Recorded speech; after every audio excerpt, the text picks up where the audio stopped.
The igloo is composed by a base and a metal grill on which lies a double terracotta chamber. The base offers a place to locate the candles that, once you light them on, will warm the tinier chamber up. This cover stores a lot of heat, spread to the external chamber. The air intake of the vault facilitates the emission of the warm air gathered between the chambers, allowing the thermal exchange with the environment.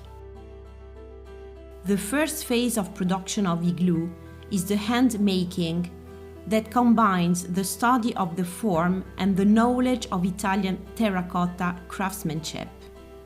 To obtain the final form for the production, a matrix was designed using 3D printing, fusing tradition and innovation. From the matrix was made a plaster mold for the large-scale production of igloo, designed for everyone, natural colored and glazed. Candles will last for about 5 hours, enough for heating a 20 square meters room with only 10 cents, increasing the room temperature by 2 or 3 degrees.